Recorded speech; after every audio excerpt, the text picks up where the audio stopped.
안녕하세요. 친절한 성기자입니다. 최근에 비트코인 가격이 굉장히 많이 올랐어요. 비트코인 국내 전문가 탁기영 유니오 대표님을 모시고 비트코인 시장에 대한 전반적인 얘기를 좀 들으려고 해요. 지금 왜 비트코인이 올랐을까? 왜 올랐어요? 도대체 왜 오른 겁니까? 되게 많은 요인들이 있는데요. 일단은 첫 번째로는 네.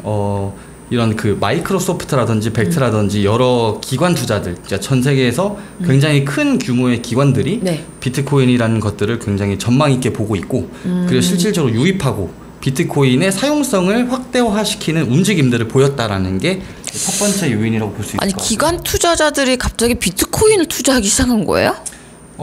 기관 투자자가 비트코인에 투자를 한 건 아니고요. 네. 기관 투자자들이 비트코인이 앞으로 이런 가치가 있을 테니 네. 지금부터 우리는 이런 사업을 시작하겠다. 네. 라고 밝혔어요? 밝히고 네. 이제 그런 것들을 조금씩의 성과를 보여주고 있어요. 그러니까 이런 것들이 아무래도 제일 큰 심리적 요인이 되지 않았나.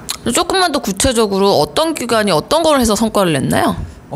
성과라고 보다는 네. 이제 비트코인이 스타벅스 결제할 때 쓰일 수 있게 만들겠다 라고 큰 기업이 얘기를 하면서 이제 비트코인이 실제 생활에 사용되면은 값이 오르겠구나 라고 하는 이제 기대 요인들이 있었죠. 아, 진짜로 그러면 그런 누군가 발언을 한 거예요? 스타벅스 마실 때 비트코인 쓸 수 있게 하겠다고? 네, 그런 얘기들이 많이 나왔었습니다. 뭐 루머 형태로도 나왔고 실제적으로 얘기한 부분들도 좀 있고요. 그럼 실제로 가능한 거예요, 그게? 충분히 가능합니다. 네, 아무래도 지금 우리가 앱으로 결제하는 것들이 굉장히 많은데 네. 이제 앱으로 결제할 수 있다라는 말은 그 앱 안에 코인만 탑재하면 코인으로 결제가 가능하다라고 보는 게 맞습니다. 신용카드를 싹 다 버리고 이제 모든 결제를 앱으로 하고 있어요. 그렇죠. 전 그래서 이제 지갑을 안 들고 다니고 핸드폰만 들고 다니거든요. 근데 그게 정말 불편함이 전혀 없더라고요. 뭐 사는 데는 전혀 지장 없죠. 네, 정말 내가 왜 예전에 그 바리바리 그렇게 많은 신용카드들을 들고 다녔을까. 제 생각에는 앞으로 지갑이 없어질 것 같기도 해요. 저도 그렇게 생각합니다. 그쵸? 현금 없는 사회가 만들어지게 되면 모바일 폰이나 뭐 웨어러블 디바이스, IoT 등으로 모든 것들을 다 결제할 수 있는 곧 상황이 오겠. 이미 이제 이더리움으로 결제가 가능한 코인덕이요? 네, 코인덕이라고 체인 파트너스에서 만든 제품인데 네네. 굉장히 잘 만들었고 네. 그리고 삼성 지갑에도 같이 탑재가 될 정도로 완성도 높은 서비스로서 이제 실질적으로 시장에 보였고요. 네, 지금 비트코인 가격이 오른 이유는 우리가 일상생활에서 비트코인을 쓸 수 있는 게 점점 현실화되고 있는 게 이렇게 느껴지면서. 근데 그렇다고 해가지고 또 최근에 갑자기 오는 뭔가 트리거 같은 게 있지 않았을까요? 이제 단지 한 가지 요인 때문에 오른 거라고 볼 수는 없고 굉장히 많은 요인들이 있는데 그 중에 또 다른 트리거는 이제 이번에 5주년 차를 맞이하고 있는 컨센서스라는 행사가 있어요. 뉴욕에서 또 열렸는데 작년에도 뉴욕이었고 이번에도 뉴욕에서 열렸는데 이제 항상 컨센서스 행사가 일어난 후에는 비트코인이 소폭적으로 상승하는 효과를 불러일으켰었죠.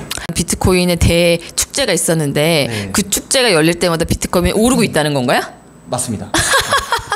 굉장히 신기한데요. 들어가고 있는 중이죠. 본인이 갔다 온 행사라서 이렇게 얘기하는 것 같기도 한데. 뉴욕에서 열린 거였어요? 네네. 아, 거기 갔다 왔다는 거예요? 네. 대단한데요. 지금 가격이 얼마 정도예요? 지금 현재 한 950만 원 정도 하고 있는 걸로 보고 950만 원, 그러니까 거의 1000만 원대를 눈앞에 두고 있네요. 그렇죠. 비트코인을 잠깐 저점과 고점을 한번 얘기를 해보면 정말 바닥이었을 때 사람들 진짜 다 한강 간다 그런 데 있었잖아요. 네, 딱 1년 됐어요. 네. 그때 사람들 이제 비트코인 영품 한참 물고 가다가 바람이 훅 꺼지면서 그때는 가격이 얼마였나요? 최고 저점이 이제 350만 원까지 떨어졌었죠. 350만 원. 그때 사놨으면은 두세 배 된 거. 근데 그때는 또 그렇게 떨어지면은 지하가 어딜 거라고 모르기 때문에 절대 못 들어가죠. 제가 아는 비트코인 가격은 50만 원이거든요. 근데 이제 그때 비해서는 그때 350만 원이라고 하면 그때도 7배가 올랐었던 건데 그때가 저점일지 안 그러면 정말 50만 원까지 더 떨어지지. 그 누구도 알 수 없는 거잖아요. 요즘에는 또 이렇게 가격이 급등하고 있는데도 함부로 사람들이 안 들어가잖아요. 그렇죠. 그때 학습 효과가 있어가지고. 그러니까 바닥을 쳤던 게 한 350만 원이었고 정말 비트코인이 열풍이 불면서 굉장히 높이 올라갔을 때가 얼마였죠? 한 2,500만 원까지 올랐던 거 같아요. 2,500만 원? 네. 2,500만 원대 산 사람 있을 수도 있잖아요? 그럼요. 네, 그게 바로 접니다. 정말요? 네. 탁기영 씨 그렇게 안 보세요. 정말 똥손이군요. 사업 열심히 하셔야 될 것 같아요. 네. 아무튼 그래서 그때 산 사람들은 아직까지 원금을 회복 못했겠어요. 못했죠. 아마 다 손절했을 겁니다. 손절. 탁경 씨는 어떤가요? 저 안 하고 있죠. 했죠. 손절했어요? 네. 어떻게 손해봤어. 향후 전망은 어떻게 보세요? 단기적으로 봤을 때는 비트코인이 오를 수밖에 없고, 그리고 비트코인 같은 경우는 이제 이 블록체인의 그 시스템이라고 얘기를 해야 되나? 이 시스템이 채굴이라는 게 있잖아요. 채굴이 뭔지 아시죠? 네. 이 채굴을 했을 때의 보상이 반으로 4년에 한 번씩 반으로 줄어요. 그러면 2020년도에 네. 이 비트코인의 채굴을 했을 때 보상이 반으로 줄어든다는 얘기죠. 네. 그 말은 무슨 말이냐면은 이제껏 내가 채굴을 했을 때 100만 원만 가져갔으면 네. 50만 원밖에 가져가지 못하게 되고 경쟁이 치열해지고 유통량이 적어지면 당연히 비트코인의 가격은 올라갈 수밖에 없다라는 거죠. 지금 비트코인에 좀 많은 금액을 넣어놓고 있어요. 손절했잖아요. 손절해놓고 또 들어간 거예요? 이제 그때 당시에는 뭐 되게 재미로 그냥 해볼까라고 했던 거고, 지금은 실제 가치를 믿고 있기 때문에 이제 투자를 한 케이스라고 보시면 돼요. 비트코인이 정말로 현실화될 수 있을까라는 부분에 대해서는 된다라고 하더라도 좀 시간이 좀 많이 걸리지 않을까 이런 생각이거든요.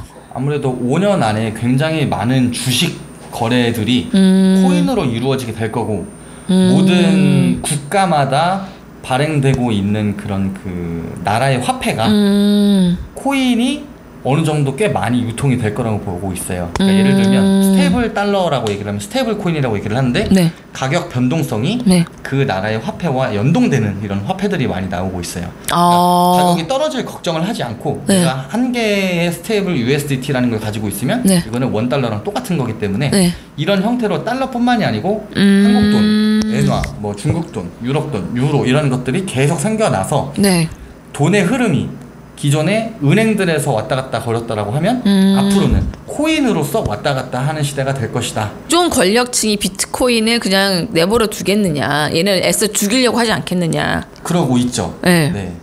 그런데도 불구하고 비트코인 살아남을 수 있을까요? 그럼요.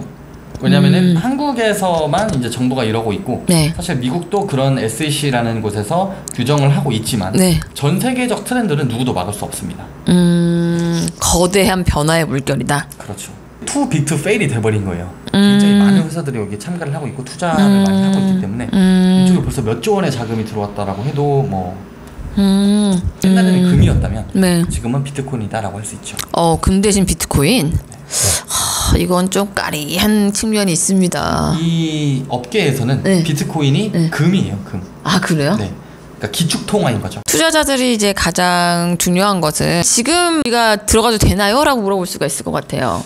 저는 한 1년 정도 담을 수 있는 돈이다라고 하면은 들어가도 괜찮다고 보고요. 1년? 왜 1년이에요? 1년 정도면은 이제 이런 인프라들이 안착이 되는 시기가 올 것이기 때문에 이런 안착이 되게 되면은 비트코인의 니즈가 많아질수록 가격이 오를 수밖에 없는. 아니 근데 1년 만에 그 비트코인이 안착이 될까요? 지금도 사실 비트코인이 뭐 아까 50만 원대 봤다고 했잖아요. 지금 얼마죠? 1,000만 원 좀 안 된다면서요. 그렇죠. 벌써 20배 뛰었죠. 그런데도 여기 상황에서 왔다 갔다 하고 있잖아요. 근데 350 아래로 떨어지지 않았고 이미. 그렇죠? 그러면은 이게 하나의 안전자산이라고 볼 수 있는데 지금 약간 조정이 나올 수도 있지 않을까요? 딱 지금 조정장이 온 상태고요. 제가 봤을 때는 뭐 많이 떨어져야 한 700까지 떨어질 것 같고, 그리고 그 상황에서 다음번 상승장에는 1000 이상으로 오를 것으로 충분히 그러면 보고 있습니다. 지금은 조금 기다렸다가 한 700에서 800선 되면 그때는 매수 타이밍이나요? 그때는 이제 전재산 털어야죠. 이거는 뭐 단지 제 견해. 조심하세요. 이거는 탁기영 대표님의 견해입니다. 네네, 여기 제가 자막 처리 조금 해가지고 이제 본인의 투자 판단에 알아서 하라고 제가 좀 넣어드릴게요. 그러면 이제 탁 대표님께서는 이제 비트코인이 700만 원대로 떨어지면 전재산이 얼마 없는 거 아니에요? 그저 웃을 뿐. 네, 저야 뭐 가난하지만. 그래서 그 약간 밴드 매수 타이밍까지 좀 짚어봤어요. 가상화폐의 종류는 엄청나게 많단 말이에요. 그렇죠. 그리고 뭐 이제 작은 뭐 동전 같은 것도 되게 많이 생기고 있다면서요. 네, 엽전주들이 많이 아무래도 단타를 치려면은 엽전주를 좀 보면서 하는 것도 좋고요. 대신에 안정성이 좀 떨어지겠죠. 그리고 좀 장기적으로 본다라고 하면은 뭐 리플이나 이더리움, 뭐 비트코인. 리플도 들어본 것 같아요. 리플이 좀 시총이 크죠. 그래요. 그럼 요 세 가지 들어본 거 완전 첫 번째가 비트코인, 두 번째가 이더리움, 세 번째가 리플 이렇게 하면 될까요? 그렇죠. 그럼 지금 탁 대표님께서 추천하시기에 요 세 개를 이제 포트폴리오로 썩는다 그러면 몇 대 몇으로 섞으면 될까요? 저는 비트코인, 이더리움, 이오스를 제일 좋아합니다. 아, 또 뭐 이오스라는 게 등장했습니까? 이오스는 뭡니까? 이오스도 이제 이더리움 못지않게 하나의 플랫폼 코인인데요. 굉장히 뭐 가스비가 들지 않고 굉장히 많은 이점들이 있는 코인이기도 해요. 그리고 실질적으로 사용성도 굉장히 좋고 뭐 코인 가격도 나쁘지 않아요. 코인이 각각의 특징에 대해서 모르겠어요. 맨 처음에 탄생한 게 비트코인이잖아요. 그 다음에 탄생한 게 이더리움으로 알고 있어요. 비트코인과 이더리움의 차이가 뭐죠? 일단 비트코인 같은 경우는 전체 발행량이 2,100만 개로 딱 정해져 있고 그 안에서 아까 얘기했던 반감기를 통해서 이제 일정 시간까지만 채굴 보상이 나가게 되고 그 안에서만 이제 계속 유통이 되게 되어 있고요. 이더리움 같은 경우는 발행량이 무제한입니다. 그렇기 때문에 희소성이 있기 때문에 비트코인의 값이 훨씬 높은 거고 이더리움은 사용성은 좋지만 이런 그 비트코인 그러니까 이 시총이 이제 계속 커진다라는 의미에서 크게 오를 수가 없는 구조인 거죠. 아, 그렇군요. 지금 공급량이 무한대로 늘어나고 있다는 거잖아요. 그렇죠. 이더리움 같은 경우에는. 이오스는 어떤 건가요?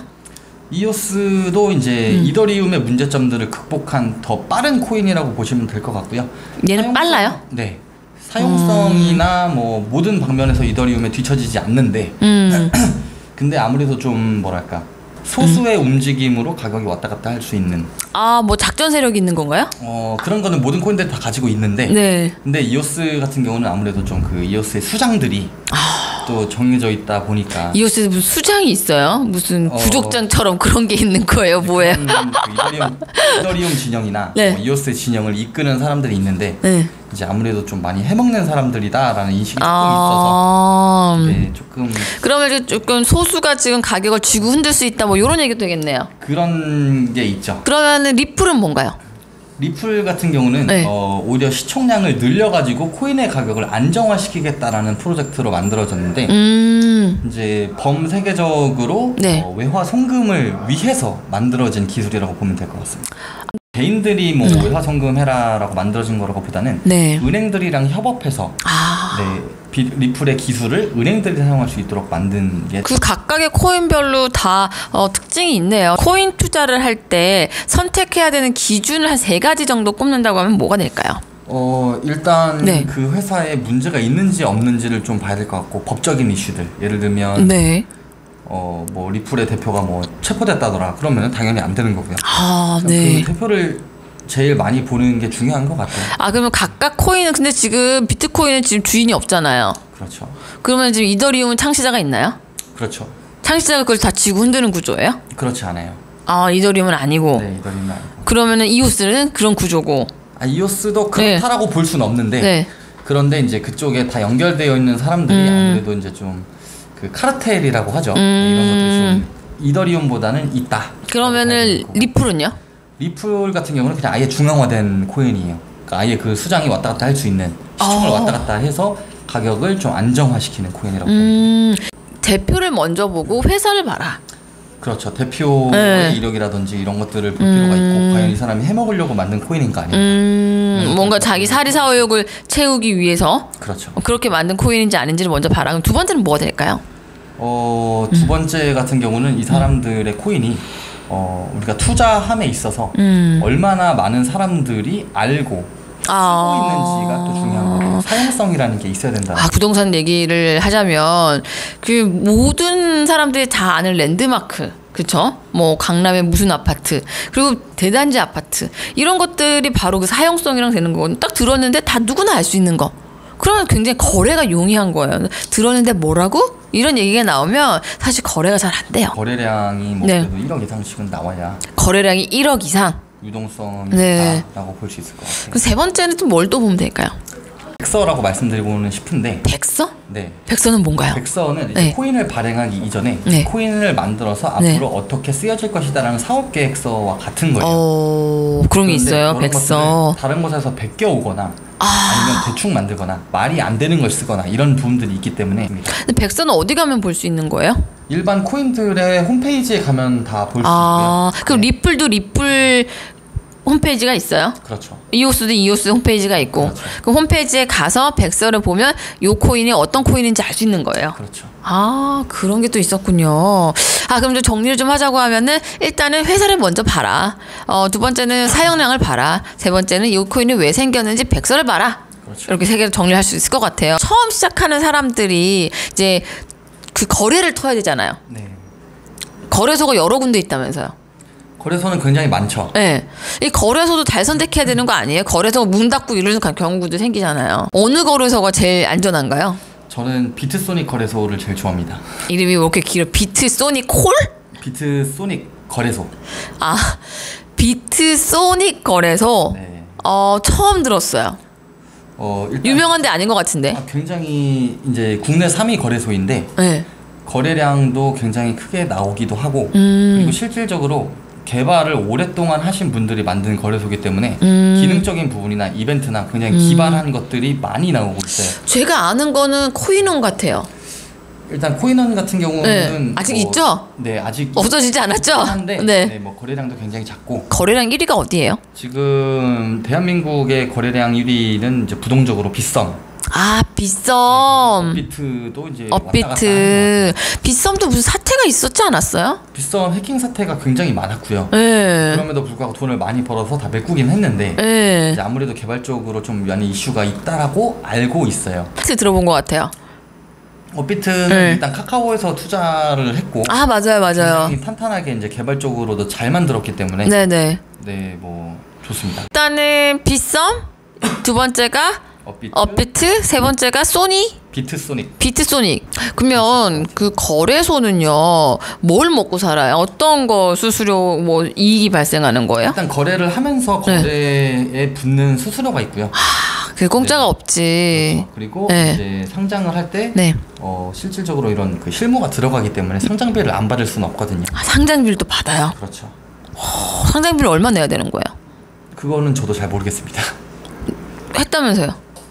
저희는 네. 이제 초반에 네. 뭐랄까 이런 전략적 파트너로서 뭔가 좀 네. 공짜로 한 거 아니에요? 네. 저희가 뭐 비용을 크게 들이진 않았습니다. 거래 수수료는 얼마 정도예요? 거래 수수료는 제가 알기로 0.01리더였나? 각 코인의 0.01리더였던 것 같아요. 손해보는 거래소들이 굉장히 많은데 그 중에 아마 흑자를 내고 있는 유일한 거래소들이 이제 아마 빗썸, 업비트, 빗썸이 아닐까. 지금까지 안 했던 사람들도 좀 지금부터 시작해볼 필요는 있겠네요. 그렇죠. 이제 코인이 앞으로 굉장히 커질 것이기 때문에 지금부터 미리 네. 공부를 하시는 거를 반드시 네, 하시는 거를 추천드리고 그리고 이제 도저히 난 모르겠다 네. 라고 하시면 네. 이제 클래시라는 앱을 받으십니다. 저희가 이제 초보자용 정보부터 그래요? 무엇인지 이런 정보들을 많이 제공을 하고 또 은근히 또 자기 사업 홍보하고 오시네 지금. 그래서 꼭 봐주시면 좋을 것 같습니다. 그리고 지금 여기 뒤에 보이는 코시탐탐, 이름 잘 지었어. 코시탐탐. 저 무슨 방송이에요? 이게 호시탐탐 놀이는 우리들 코인 이야기라고 해서 네, 저희가 또 운영하고 있는 방송 프로그램. 그럼 진짜 코인 얘기만 하는 거예요? 그렇죠. 코인 이슈들 이제 읊어드리고 네. 이제 이런 것들이 암호화폐 시장에 어떤 영향을 미치고 그리고 어떤 문제들이 지금 일어나고 있고 뭐 이런 거죠. 네. 그럼 제가 코인 공부는 어떻게 해야 되나요? 라고 물어보려고 그랬더니 왠지 코시탐탐 들으라 그럴 것 같은데? 맞습니다. 용어 정리부터 시작해서 여러 가지 콘텐츠들을 제공하고 있습니다. 플랫에 보시면 다 모아져 있으니까. 그래요. 네. 이오의 탁기영 대표님과 함께 가상화폐 투자해야 될까요? 말아야 될까요? 해야 한다면 어떻게 해야 될까요?를 한번 알아봤습니다. 많은 도움이 되셨으면 좋겠고요. 추가적인 정보는 여기 뒤에 보이는 코시탐탐으로 한번 가보시면은 더 많은 정보가 있다라고 합니다. 네, 구독과 좋아요 부탁드리겠습니다. 난 그런 얘기는 식상해서 안 해. 안녕. Thank you.